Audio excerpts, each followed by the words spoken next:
ಅಲ್ಲ ಇಂಥ ಕೇಸಲ್ಲಿ ಈಗ ಮರ್ಡರ್ ಕೇಸ್ ಅಂತ ಬೇರೆ, ರೇಪ್ ಕೇಸ್ ಅಂತ ಆದರೆ ಬೇರೆ, ಅಥವಾ ಇನ್ಯಾವುದೋ ಚೀಟಿಂಗೋ ಕಳ್ತನನೋ ಆ ಕೇಸ್ ಅಂತ ಆದರೆ ಬೇರೆ ಅಂತ ಏನಾದರೂ ಇದೆಯಾ ಪೆರೋಲ್ ವಿಚಾರದಲ್ಲಿ, ಅಥವಾ ಇಲ್ಲ ಶಿಕ್ಷೆ ಆ ಥರ ಇದೆಯಾ ಅಂತ?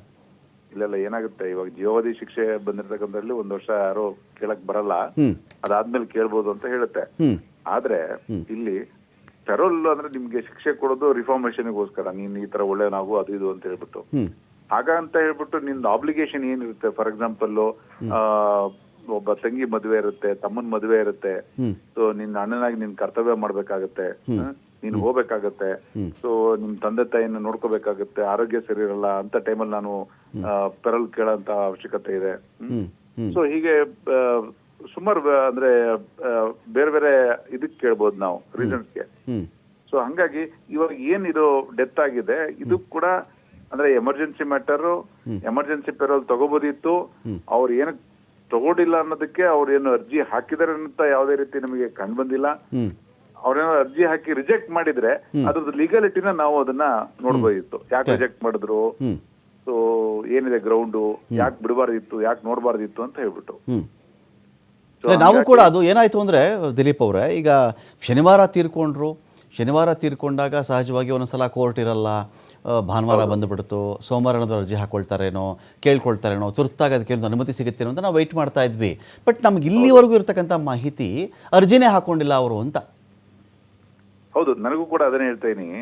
ಇವಾಗ ಕನ್ಸಿಡರೇಷನ್ ಅಥವಾ ಅವ್ರ parameter to consider prisoners act ಅಲ್ಲಿ ಏನ್ ಹೇಳುತ್ತೆ ಅಂತಂದ್ರೆ, ನಿಮಗೆ ಅರ್ಜಿ ಹಾಕಿದ್ರೆ ನೀನ್ ಯಾವ ಸಂದರ್ಭದಲ್ಲಿ ಕೊಡ್ಬೋದು ಅಂತ. ನೀವು ಅರ್ಜಿನೇ ಹಾಕಿಲ್ಲ ಅಂತಂದ್ರೆ ಈ ಸಂದರ್ಭ ಬಂದ್ರು ಕೂಡ, ಸೊ ನಿನಗೆ ವಿಲ್ಲಿಂಗ್ನೆಸ್ ಇಲ್ಲ ಅಂತಂದ್ರೆ ಅದನ್ನ ಪರಿಗಣಿಸೋ ಅವಶ್ಯಕತೆನೂ ಕೂಡ ಇಲ್ಲ. ಸೊ ಹಾಗಾಗಿ ಈ ಸಂದರ್ಭದಲ್ಲಿ ಅವ್ರು ಹಾಕಿದ್ರೆ ಮೋಸ್ಟ್ಲಿ ಪೆರೋಲ್ ಸಿಗ್ತಾ ಇತ್ತು, ಹಾಕಿಲ್ಲ. ಬಟ್ ಯಾವುದೇ ವ್ಯಕ್ತಿಗೆ ಸಪೋಸ್ ಶಿಕ್ಷೆ ಆಗಿ ಒಂದೇ ಒಂದು ದಿನ ಕಳೆದಿದೆ, 2 ದಿನ ಕಳೆದಿದೆ, 15 ದಿನ ಕಳೆದಿದೆ, ತುರ್ತು ಕೆಲಸ, ಮನೆ ಕಳೆದ್ರೆ ಯಾರೋ ತೀರ್ಕೊಂಡ್ರು, ಅಥವಾ ತುಂಬ ತಾಯಿಗೋ ತಂದೆಗೋ ಅನಾರೋಗ್ಯ ಇದೆ, ನಾನು ಉಪಚರಿಸಬೇಕು, ನೋಡ್ಕೊಳ್ಬೇಕು ಅವ್ರನ್ನ, ಜೊತೆಗೆ ಇನ್ನೇನೋ ತುರ್ತು ಕೆಲಸ ಇದೆ, ಮಾಡಲೇಬೇಕಾದ ಕರ್ತವ್ಯ ಇದೆ ಎಂದಾಗ ಯಾವ ವ್ಯಕ್ತಿ ಬೇಕಾದ್ರೂ ಅರ್ಜಿ ಹಾಕೊಳ್ಬಹುದಾ? ನೋಡಿ, ಪೆಂಡಿಂಗ್ ಟ್ರಯಲ್ ಬೇರೆ ಇರುತ್ತೆ ಅಥವಾ ಕನ್ವಿಕ್ಟೆಡ್ ಬೇರೆ ಇರುತ್ತೆ.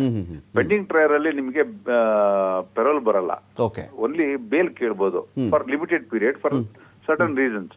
ಓಕೆ, ನಮಗೆ ಈ ತರ ಇದಿದೆ, ಎಮರ್ಜೆನ್ಸಿ ಇದೆ, ತಾಯಿ ನೋಡ್ಕೋಬೇಕು, ಇಷ್ಟು ದಿನ ಮಾತ್ರ ಕೊಡಿ ಅಂತ, ಕಂಡೀಷನಲ್ ಬೇಲ್ ಕೊಡಿ ಅಂತ ಹೇಳ್ಬಿಟ್ಟು. ಸೊ ಕನ್ವಿಕ್ಷನ್ ಆದ್ಮೇಲೆ ಮಾತ್ರ ಪೆರೋಲ್ ಬರುತ್ತೆ. ಕನ್ವಿಕ್ಷನ್ ಆಗಿ ಅವರು ಏನೋ ಇಂಪ್ರಿಸನ್ಮೆಂಟ್ ಸಫರ್ ಮಾಡ್ತಾ ಇರ್ತಾರೆ ಜೈಲಲ್ಲಿ, ಅಂತ ಸಂದರ್ಭದಲ್ಲಿ ಪೆರೋಲ್ ಬರುತ್ತೆ. ಸೊ ಈ ತರ ಜೀವಾವಧಿ ಶಿಕ್ಷೆ ಇರ್ಬೋದು, ಅಬೌಟ್ 10 years ಇರ್ಬೋದು, ನೀವು 1 ವರ್ಷ ತನಕ ನೀವು ಅರ್ಜಿ ಹಾಕಕ್ ಬರೋದಿಲ್ಲ. So unless there is exceptional circumstances ಅಂತಂದ್ರೆ ಎಮರ್ಜೆನ್ಸಿ, ತಾಯಿ ತೀರ್ಕೊಂಡವರು, ತಂಗಿ ಮದುವೆ ಇದೆ, ಅಣ್ಣನ್ ಮದುವೆ ಇದೆ ಫ್ಯಾಮಿಲಿ ಒಳಗಡೆ, ಸೊ ತಂದೆ ತೀರ್ಕೊಂಡವರು, ಅಥವಾ ನಾನು ಶ್ರಾದ್ದ ಮಾಡ್ಬೇಕು ನಾನೇ, ಅಥವಾ ಕ್ರಿಮೇಷನ್ ಮಾಡ್ಬೇಕು, ಸೊ ಹೋಗ್ಲೇಬೇಕು, ಬೇರೆ ಪರಿಸ್ಥಿತಿ ಇಲ್ಲ, ಅಥವಾ ಏನಾರು ಒಂದು ಬೇರೆ ಯಾವ್ದೋ ಒಂದು ಎಮರ್ಜೆನ್ಸಿ ಆಗಿದೆ,